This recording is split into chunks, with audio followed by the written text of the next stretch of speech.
How does it feel at the end of a day like that? Do you like your job in an evening like that? I love my job, but I hate talking to people like you. El 9 de agosto de 1986, Newark Park estalló con 120,000 entusiastas espectadores. Nadie sabía que esa sería la última vez que Freddie Mercury se pondría en pie con Queen, dándolo todo a pesar de su voz debilitada y su cuerpo exhausto. ¿Qué ocurrió detrás de las luces del escenario? ¿Qué secretos se escondían tras el espectáculo final? Descubriremos la verdad tras la reverencia de despedida de Freddie Mercury, así como el legado que dejó tras de sí. El éxito de la banda Queen. El joven que un día dominaría los estadios y revolucionaría la música rock nació el 5 de septiembre de 1946, en medio del calor tropical de Zanzíbar. Se convertiría en una leyenda del rock. Freddie Mercury, cuyo verdadero nombre era Farrokh Bulsara, creció en un entorno lleno de influencias culturales muy diversas. Pasó sus años de formación en la India, donde nació su pasión por la música. Cuando solo tenía 8 años, lo enviaron al internado St. Peters, situado cerca de Bombay. Esta institución influiría en su destino de formas insospechadas. Este es el lugar en el que empezó a referirse a sí mismo como Freddie, y también es el lugar en el que sus profesores llegaron a reconocer algo excepcional, un don musical que no podía pasarse por alto. Se hizo evidente de inmediato para él que la música sería el trabajo de su vida en el momento en que tocó las teclas del piano que le habían puesto delante. Cuando Freddie tenía 12 años, ya había creado su primera banda, que se llamaba The Hactex, con un grupo de compañeros del colegio. Mezclaban sonidos occidentales con las melodías indias que les rodeaban, al tiempo que interpretaban versiones de iconos del rock and roll como Little Richard y Cliff Richard.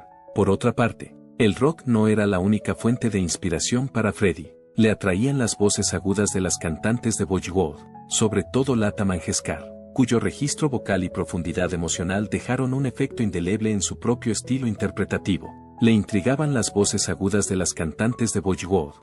A la larga, esta singular amalgama de influencias diferenciaría a Queen de cualquier otra banda en los anales de la historia del rock. Sin embargo, el modo de vida en Zanzíbar estaba a punto de sufrir una transformación que duraría para siempre. Al mismo tiempo que la revolución de Zanzíbar ganaba impulso en 1964. Obligados a huir, Freddie y su familia se dirigieron a Inglaterra, abandonando todo lo que poseían. Freddie vio el cambio como una oportunidad, una ocasión de reinventarse, a pesar de que no fue un traslado fácil. Tras instalarse en una casita de Feltham, cerca de Londres, Freddie asistió al Ealing Art College para ampliar sus estudios. Allí se especializó en diseño gráfico. Sin embargo, su entusiasmo por la música nunca disminuyó. Asistía a actuaciones y anotaba ideas para formar su propio grupo. Se sumergió en la escena musical local y se convirtió en un participante activo. Después, intervino el destino. Cierta noche, Freddie tuvo la oportunidad de conocer a dos artistas, el guitarrista Brian May y el batería Roger Taylor, que actuaban como parte de una banda conocida como Smile. En un instante, Freddie quedó cautivado por su sonido, pero lo que es más importante, reconoció el potencial que poseían. Era más que un simple fan, tenía una visión de futuro. En 1970, cuando el vocalista principal de Smile abandonó la banda, Freddie tomó el relevo como nuevo cantante principal. Trajo consigo una nueva energía, una nueva imagen, y una confianza inquebrantable en lo que la banda podría llegar a ser. Según su sugerencia, llamemos a la banda Queen. El apodo era audaz, grande y dramático, como el propio Freddie. En su opinión, Queen era algo más que una banda de rock. Eso sería un show, una fuerza de la naturaleza, y un espectáculo. La banda estaba de acuerdo y, en 1971, el bajista John Deacon se integró en la formación, lo que dio lugar a la formación de la icónica formación de Queen. Sin embargo, el éxito no apareció de la nada. Sus dos primeros álbumes, Queen, publicado en 1973, y Queen II, publicado en 1974, no consiguieron ganar popularidad. Se encontraron con una falta de consenso entre los críticos. ¿Era rock progresivo lo que eran? ¿Y heavy metal? ¿Y glam rock? The Queen se empeñó en no limitarse a una categoría concreta. Aunque la banda siguió actuando concierto tras concierto, se esforzaron por realzar su nombre, pero nunca lograron alcanzar el éxito comercial. Luego, en 1974, llegó una canción llamada Killer Queen, que lo cambió todo. No había nada en las listas que pudiera compararse a la canción que Freddie había compuesto. Gracias a la sofisticada melodía de piano, las ricas armonías y la afilada letra de la canción, fue capaz de ascender al número 2 en el Reino Unido y abrirse camino en Estados Unidos. Por fin había llegado la reina. Su personaje se había desarrollado a lo largo de muchos años, y él había pasado esos años desarrollando su arte y confundiendo las expectativas. A diferencia de otros frontman del rock, no era el típico. Una celebridad estaba a punto de nacer. Sin embargo, la verdadera explosión aún no se había producido, y Queen llegaría poco después a la cima del planeta. A mediados de la década de 1970, Queen ya había comenzado su ascenso a la fama, pero no solo les interesaba cosechar singles. En concreto, querían replantearse el concepto de rock. Además, en 1975, lo hicieron. Las expectativas se hicieron añicos y la trayectoria de la historia de la música se vio alterada como resultado de Bohemian Rhapsody, que contaba con 6 minutos de música brillante que abarcaba muchos géneros, armonías operísticas y una de las películas musicales más experimentales jamás producidas. Todo lo anterior no fue nada comparado con la música, una larga y melancólica balada a piano que se transformaba en una ópera teatral, antes de estallar en un crescendo de rock duro cuando por fin llegaba a su conclusión. Se rompieron todas las reglas que se suelen seguir en la composición de canciones. Los ejecutivos de las discográficas se mostraban escépticos, las emisoras dudaban. Por otro lado, Queen tenía fe en su obra maestra. El público no se cansaba de escucharla cuando el DJ Kenny Everett la pinchó 14 veces en el transcurso de un solo fin de semana. Se colocó en el primer puesto en el Reino Unido, donde permaneció 9 semanas. Sin embargo, Bohemian Rhapsody fue algo más que una canción. Desde el punto de vista visual, fue una revolución. El video musical que lo acompañaba, rodado en solo 4 horas y con un presupuesto muy limitado, se convirtió en el primer video musical de este tipo concebido específicamente con fines promocionales. Casi de inmediato, la imagen de los 4 miembros de la banda de pie formando un rombo con sus rostros iluminados con intensidad adquirió un estatus legendario. Queen ya había alterado el guión bastantes décadas antes de que apareciera la MTV. Freddie Mercury, un frontman como ningún otro, fue la fuerza motriz de todo aquello. Lo que le diferenciaba de todas las demás estrellas del rock que le habían precedido era su extravagante atuendo, su explosiva presencia escénica y su voz única. Gracias a su registro vocal, que abarcaba más de 4 octavas, era capaz de alternar a la perfección entre melodías suaves y delicadas y una fuerza que hacía temblar la tierra. No solo cantaba, durante su actuación, acaparó la atención del público con un atractivo inigualable. A pesar de ello, ampliar los límites conlleva peligros. En 1984, Queen lanzó una canción titulada I Want to Break Free, que giraba en torno a los conceptos de libertad y autonomía. ¿Y el video? Una película de telenovelas británicas tan divertida como atrevida, en la que el grupo actúa disfrazado de personajes drag. Se convirtió en un éxito instantáneo en el Reino Unido. Sin embargo, las cosas fueron muy diferentes en Estados Unidos. La MTV no emitió el video porque se sentía incómoda con el humor de género que incluía. La banda se vio sorprendida por el alboroto, y la popularidad de Queen en Estados Unidos empezó a decaer. Por otro lado, para Freddie no fue más que otra actuación, una que, muchos años después, sería considerada como un símbolo de sí mismo expresándose. A mediados de los 80, el grupo Queen había cosechado éxitos y fracasos, pero nada podría haberles preparado adecuadamente para el acontecimiento que tuvo lugar el 13 de julio de 1985, el día en que conquistaron el mundo. Ladder fue un gran espectáculo benéfico mundial que se celebró en 2 continentes y se retransmitió a unos 2.000 millones de personas. Fue aclamado como el mayor concierto de la historia del mundo. En el cartel figuraban algunos de los músicos más famosos del mundo, como David Bowie y U2. Por otro lado, Queen es la única persona que podría robar el espectáculo. Cuando el reloj marcaba las 6:41 de la tarde, Freddie Mercury hizo su entrada en el escenario del estadio londinense de Wembley. A pesar de que iba vestido con una sencilla camiseta blanca de tirantes y unos pantalones, no necesitó ningún tipo de vestuario ni de teatralidad. No había nada más que su voz, su piano y un público deseoso de dejarse llevar. Cuando terminó de cantar las primeras palabras de Bohemian Rhapsody, hubo un cambio notable en la intensidad, y entonces apareció Radio Gaga. 72.000 seguidores le siguieron en perfecta armonía mientras Freddie aplaudía por encima de su cabeza unos segundos después. La conexión entre el artista y el público era tan fuerte que parecía casi mística. Fue cautivador. Durante toda la actuación no hubo tregua. Por último, se interpretó We Are the Champions, un himno que parecía trascender el tiempo y el espacio. Amer the Fall, We Will Rock You y We Are the Champions en los bastidores. Elton John sacudió la cabeza sorprendido. La actuación de Queen, de 21 minutos de duración, se convirtió a la postre en el momento decisivo del Live Aid y suele reconocerse como el mejor directo de la historia de la música rock. Y lo que es más, consiguió fascinar al mundo entero. La carrera de Queen se lanzó como resultado. En 1986 publicaron A Kind of Magic, que incluía música de la película de fantasía Highlander. Este álbum se publicó junto con su recién descubierto ímpetu. De nuevo, fueron capaces de llenar completamente los estadios de fans. Estaban de nuevo en la cima del grupo. Por otro lado, algo avanzaba entre bastidores. Freddie Mercury ocultaba un secreto, uno que eventualmente causaría que todo lo que Queen había construido sufriera una transformación. Además, su tiempo en el escenario estaba llegando a su fin. El último espectáculo. En el verano de 1986, Queen había alcanzado un nuevo nivel de popularidad. Su gira mágica fue la más elaborada que habían hecho nunca.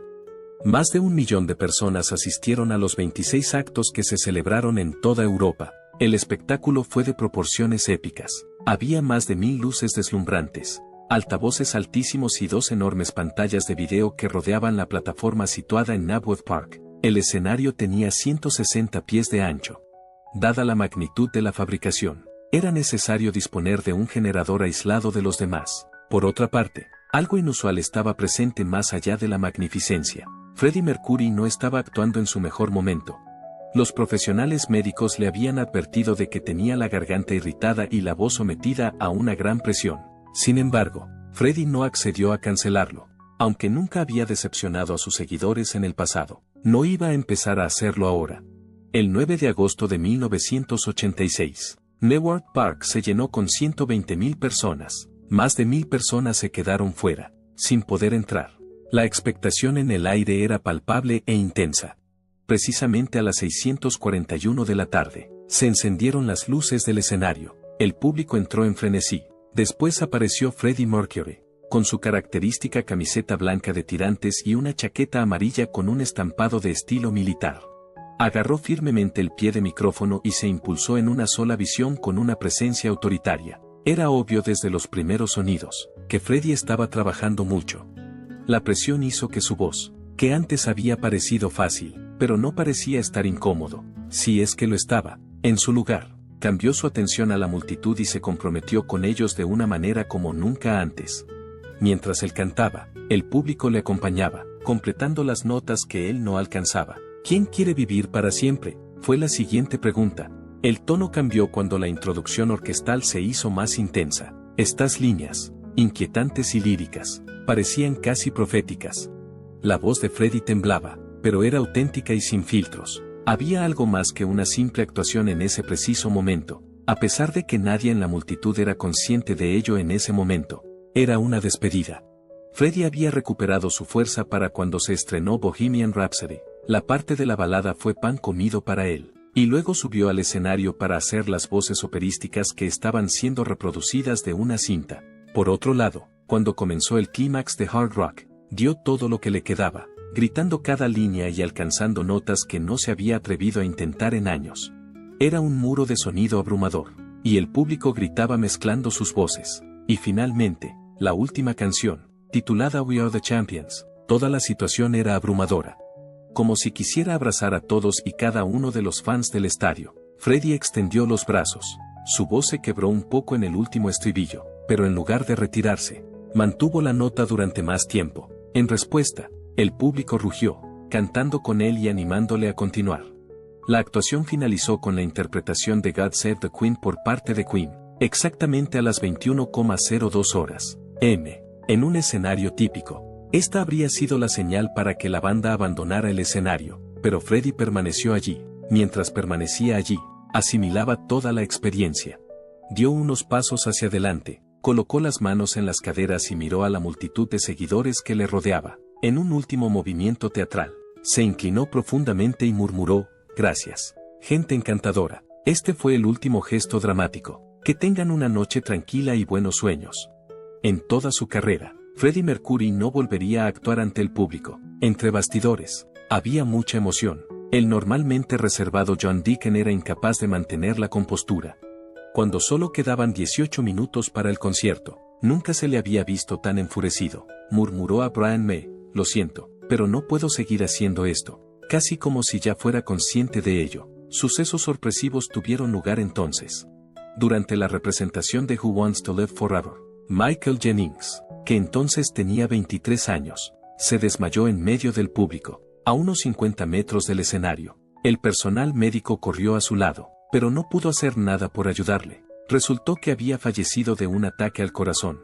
Una persona falleció mientras la banda interpretaba su canción más sentida de la noche, pero ellos no eran conscientes de este hecho. Freddie Mercury no se quedó a los festejos habituales que tenían lugar después del evento. Tan rápido como pudo, salió del escenario y desapareció en el camerino. Normalmente, era el último en partir y se pasaba el tiempo riendo con la tripulación, pero esta vez no habló. Al entrar en el vehículo que le transportaría de vuelta a Londres, miró por la ventanilla mientras se limpiaba los ojos con un pañuelo. Estaba expectante. Justo en ese instante, fue consciente, después de renunciar a todo lo que tenía, se había rendido. Esta fue la partida. Tras la conclusión de la deslumbrante gira mágica, Queen decidió tomarse un descanso de la escena pública. La lucha personal de Freddie. Por otro lado, Freddie Mercury estaba inmerso en una lucha de la que no podía escapar entre bastidores. El diagnóstico de VIH, que tanto temía, le fue dado en el año 1987. Freddie tomó la decisión de guardar silencio en una época en la que la enfermedad estaba rodeada de estigma e ignorancia. Sus amigos más íntimos eran los únicos que lo sabían. Y él seguía adelante como si nada, a pesar de que sus síntomas empeoraban. Freddie se negó a que su enfermedad definiera quién era. Todo su ser estaba dedicado a la música, y trabajaba sin descanso con Queen para grabar. Mientras la banda trabajaba en el álbum que acabaría llamándose Innuendo en 1990, su estado se había deteriorado notablemente, a pesar de que su cuerpo estaba fallando. Su voz, seguía siendo bastante poderosa. Hubo una canción en particular que fue testigo de su tenacidad, y esa canción era The Show Must Go On. La letra de la canción era espeluznante y casi profética por naturaleza. Posteriormente, Brian May reconoció que no estaba seguro de si Freddie podría grabarla físicamente. Por otro lado, Freddie, que era conocido por su habilidad para la interpretación, se tomó un trago de vodka, miró a Brian y le dijo, «Lo haré, cariño». Efectivamente, lo hizo. Una de las actuaciones más poderosas de su carrera, la hizo en una sola toma. En mayo de 1991, estaba perdiendo rápidamente sus fuerzas, pero siguió grabando. La historia de A Winter's Tale fue el tema de su última sesión en los estudios Montreux. Estaba tan débil que apenas podía tenerse en pie, pero su voz conseguía transmitir el mismo sentimiento de siempre. Pasado un tiempo, sus amigos recordaron cómo perseveraba sin rendirse, con la intención de dejar tanta música como fuera posible. En los Brit Awards, que tuvieron lugar en febrero de 1990, hizo su última aparición pública, en el acto en el que Queen recibió el British Music Award por su excelente contribución. Brian May fue quien pronunció el discurso relativo a la banda. Freddie, que parecía estar delicado de salud, permanecía tranquilamente a su lado. En cuanto le dieron el micrófono, lo único que hizo fue decir, «Gracias y buenas noches». Estas fueron sus últimas palabras al público. El paso de los meses hizo que el mundo de Freddie se volviera más limitado. A mediados de 1991, apenas se le veía salir de su residencia en Garden Lodge, en Kensington. Aunque recibía visitas de amigos, pasaba la mayor parte del tiempo con Mary Austin, Jim Hutton y sus queridos gatos. Después de eso, el 22 de noviembre de 1991, eligió un curso de acción. Dejaría de tomar cualquier medicamento excepto los que aliviaban las molestias. Era consciente de que la conclusión se acercaba.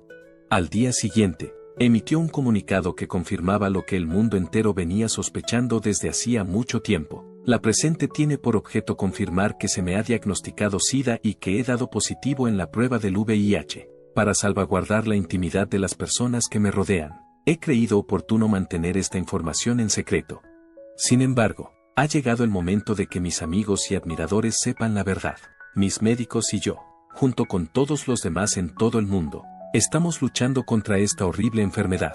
Y espero que todos se unan a nosotros en esta batalla. Después de solo 24 horas, en la noche del 24 de noviembre de 1991, Freddie Mercury, que tenía 45 años en el momento de su muerte, falleció tranquilamente.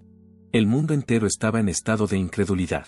En señal de respeto, sus partidarios se congregaron frente a su residencia, quemando velas y depositando flores.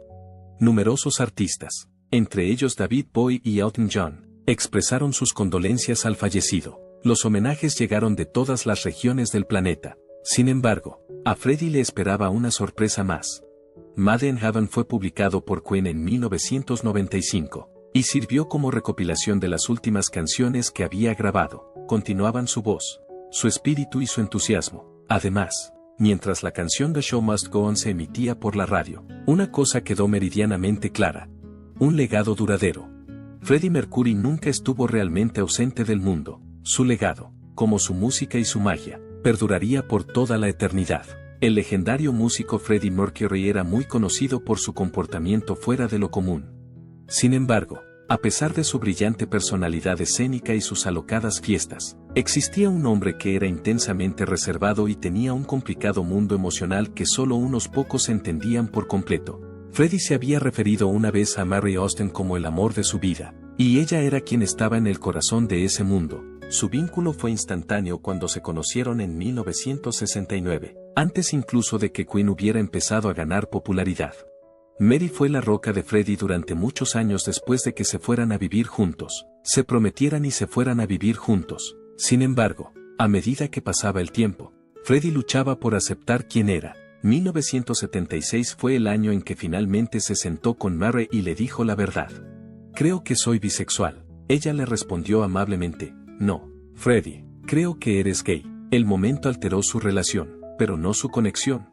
A pesar de que nunca llegaron a casarse, el amor de Freddie por Mary era inquebrantable. En su testamento, le dio la mayor parte de su dinero y se refirió a ella como su concubina. También le compró una propiedad cercana a la suya. Jim Button, un peluquero irlandés al que Freddie había conocido por primera vez en 1985, fue la persona de la que Freddie volvió a enamorarse en los últimos años de su vida. Jim, a diferencia de muchas de las personas que formaban parte del entorno de Freddie, no estaba interesado en ganar fama o riqueza. Simplemente, amaba a Freddie por la persona que era. Fueron inseparables por un periodo de 6 años. Jim estuvo a su lado durante toda su enfermedad e hizo todo lo posible por cuidarle en sus últimos días. Jim reveló los momentos íntimos y tranquilos que habían pasado juntos tras el fallecimiento de Freddie. Describió la forma en que Freddie le cepillaba el pelo por la noche y los sencillos placeres que experimentaban cuando veían juntos la televisión. Aunque se trataba de una historia de amor que no estaba a la vista del público, significaba todo para Freddie. La sexualidad de Freddie siempre fue tema de discusión en los medios de comunicación, a pesar de que tenía bastante éxito. Aunque los entrevistadores le sondeaban y los tabloides hacían circular historias, Freddie nunca permitió que definieran quién era. Cuando se le preguntaba por su vida privada, desviaba la cuestión con humor o redirigía el tema hacia sus proyectos musicales.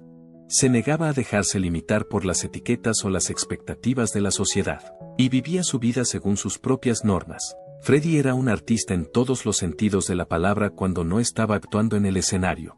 Su devoción iba más allá de la música. Sus pasiones eran las bellas artes, la moda y el diseño, los cuadros, esculturas y muebles antiguos que albergaba en su casa, Garden Lodge, eran un auténtico tesoro. Para rodearse de belleza a cada paso, amasó una colección de dibujos de Picasso, xilografías japonesas y exquisita cristalería.